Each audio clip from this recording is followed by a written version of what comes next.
Hi, my name is Dr. Rashawn Broadnex, and I'm here this evening to give you some quick tips on how to present yourself in the best possible light the next time you interview. How many of you actually know that interviewing is not a skill that everybody is born with? It is a skill that is acquired, and you acquire it through preparation and hard work. So as soon as we come back, I'll give you 10 quick tips on how to present yourself in the best possible light the next time you go on that job interview.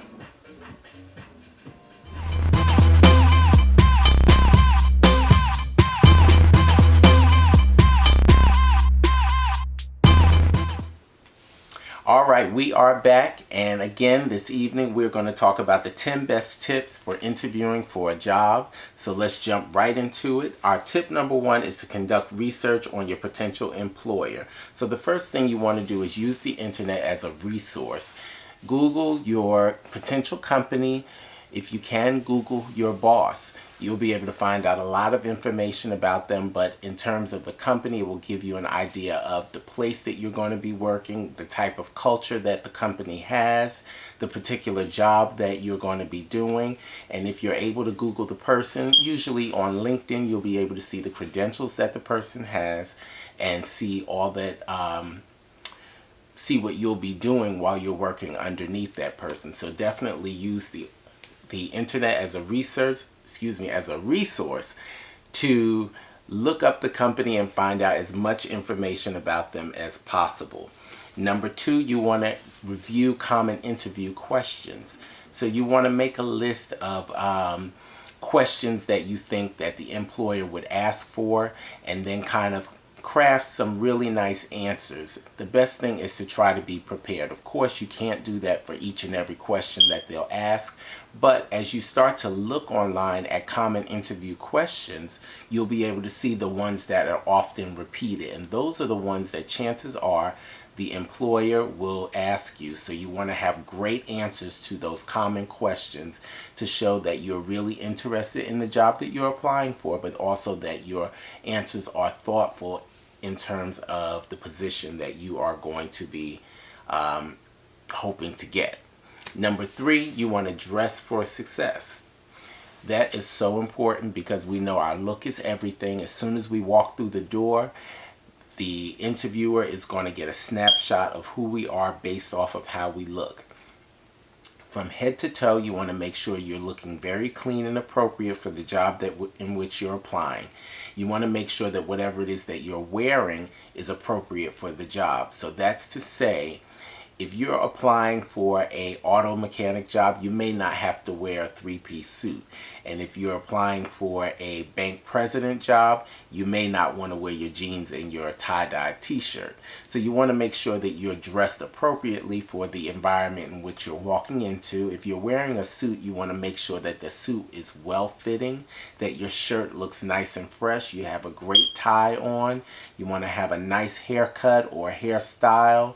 You want to make sure that your shoes are nice and shiny and free from any type of dust or dirt. So you just want to have a very clean look when you're walking into your interview, because it will tell the employer that you care about how you look, and that you also cared about this interview that you're walking into. You want to arrive on time. That's our number four.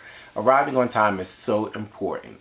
The suggestion that I have for that is, if you're going to be applying for or interviewing for a job on Monday, take some time the previous week to do a dry run. Drive over, catch the bus or the train, however way you plan on transporting yourself on that day.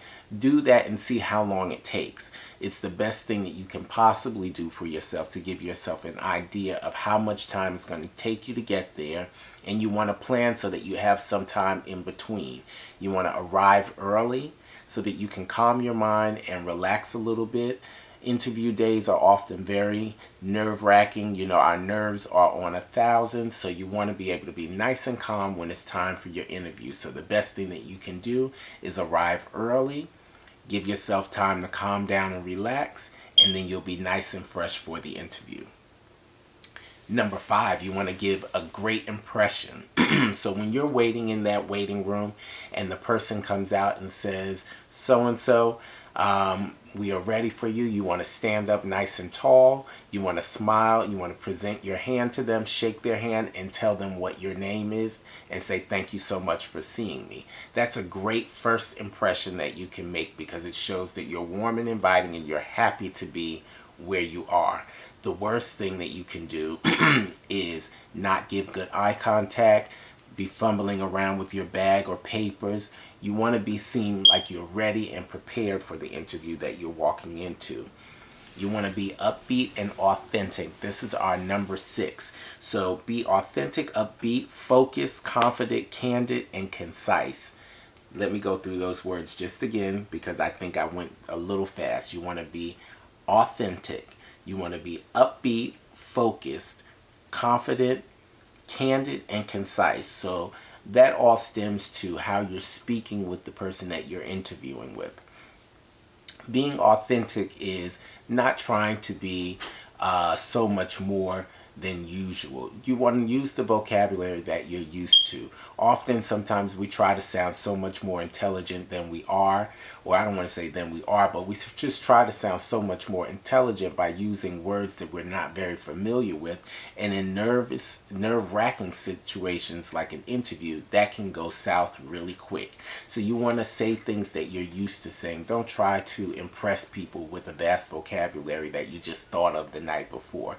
Be authentic, be upbeat, make sure your energy is up. Make sure you look like you're excited to be there, but be focused. Have your mind clear so that you can answer questions in a clear and concise manner. That was our next word, concise, meaning make sure that your answers are to the point and kind of short. You don't want to be short one-word answers, but you want to say what you need to say without rambling on. And you want to be candid, being truthful about what you're saying, being honest. So again, be upbeat, authentic, focused, confident, candid, and concise was our number 6. Number 7, remember the importance of body language. Body language is so important.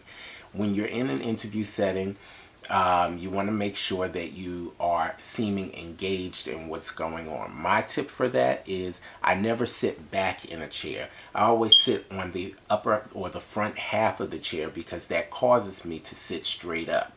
It doesn't give me an opportunity to sit back and slouch in the chair because this tells you either that I'm not confident or I'm too relaxed, or if I'm sitting back like this. But if I'm sitting up forward, I'm sitting erect, I seem excited about what's going on, engaged, and then periodically while the interviewer is talking, it's okay to lean in as if you've been engaged further by what they're saying and you've been drawn into what they're saying. Body language is so important.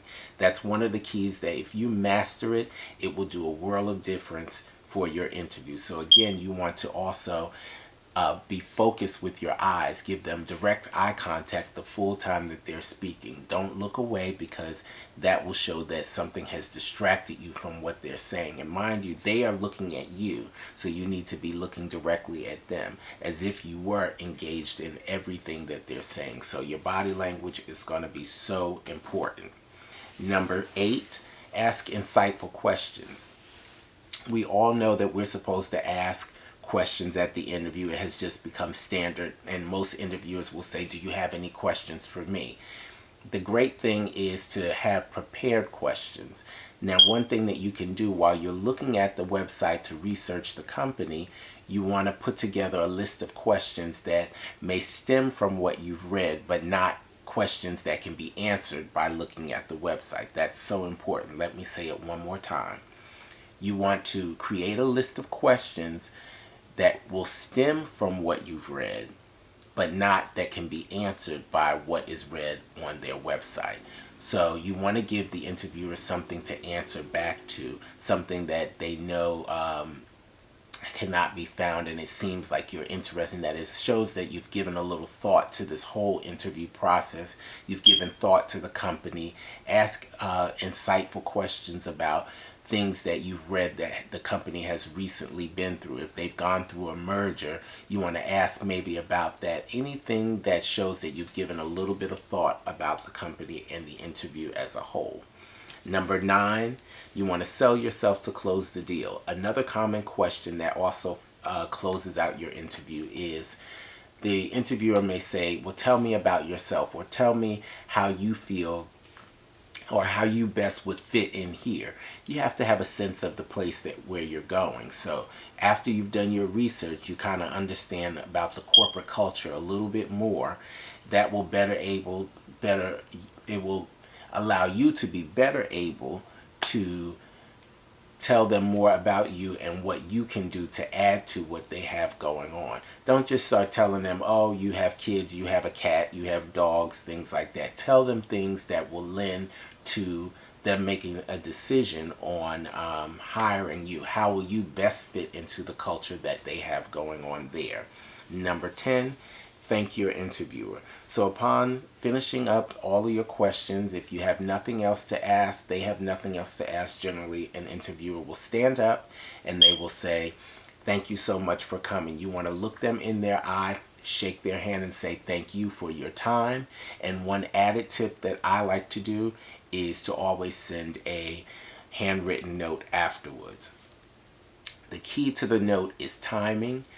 You want to make sure that you have that note the day that you complete your interview, because you want to be able to put the person's name who interviewed you and drop it in the mail maybe that day or the very next day, because you want them to be able to receive it at least within 2 days after your interview. That's enough time for them to get it in the mail. The worst thing that you can do is drop the note in the mail and have them receive it a week to 2 weeks later because they have forgotten. They want to, they've forgotten about the interview. You want them to remember you shortly after, because after your interview, they may start making doing the deliberating process of figuring out who we want to hire. That note will arrive and it will put you back in the forefront of their mind. It's something that people rarely do, and that's why it will stick out in their mind. So that's just my personal tip. But again, those were my 10 tips to help you land the job that you're going for, and I'm just going to recap them just so that you'll get it, so that in case you missed anything along the way. So number 1, you want to conduct research on the employer, on the company, perhaps the employer personally. Look at their LinkedIn account, figure out who they are, just to give you a little bit of idea of what you're going to be walking into. Review some common interview questions. Dress for success. Arrive on time so that you can relax and be prepared. Another note on being prepared is make sure you have multiple copies of your resume. Often we bring one copy, maybe two, because we think we're only going to interview with 1 or 2 people. The best thing is to be over prepared. So if they say, well, you know what, I want to introduce you to this person, or if you have time, I would like for you to interview with this person. You want to have extra copies of the resume to give to that person to make sure that they know who you are, and also just to leave them a little information about yourself. Number 5, make sure that you give a good impression. Again, that is by smiling, standing up tall, extending your hand, and letting them know who you are by correctly stating your name. Make sure, as an added tip, that the name on your resume matches the name that you give them. Sometimes we put initials on our resume. Put your full name on your resume, at least first and last, so that they can make the correlation between the two. Number 6, you want to be authentic, upbeat, focused, confident, concise, and candid. All those words, again, you just want to make sure that you're giving them the most or the best information about yourself, the most truthful and honest, but you want to do it in a clear and concise manner. Number 7, remember the importance of your body language. Again, those few tips: sit on the forward half of your chair so that you have no choice but to sit up tall, and periodically lean into the person who's talking, because it shows that you're engaged. Make sure that you keep good eye contact with them. Nod periodically to show that you're engaged in whatever it is that they're saying. Number 8, make sure you ask some insightful questions. Go back to the website, look at what they have written there.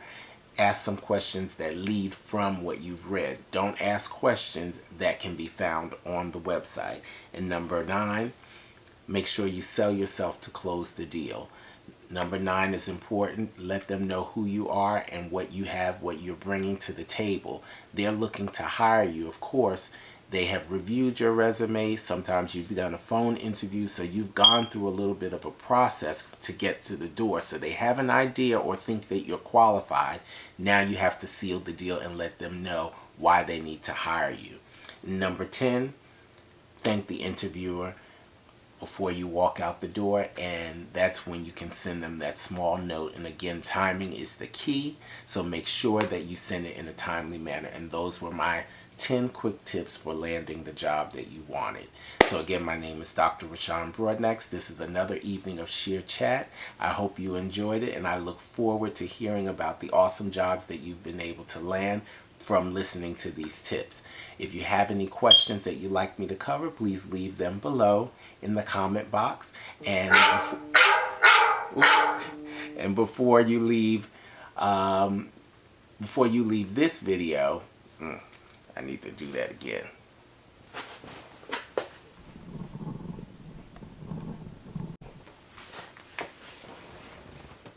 So again, this is Dr. Rashawn Broadnax with another evening of Sheer Chat. I hope you enjoyed this video, and I look forward to hearing about the jobs that you've been able to land from these 10 quick tips. If you have other tips that you like people to know, leave them in the comment box below.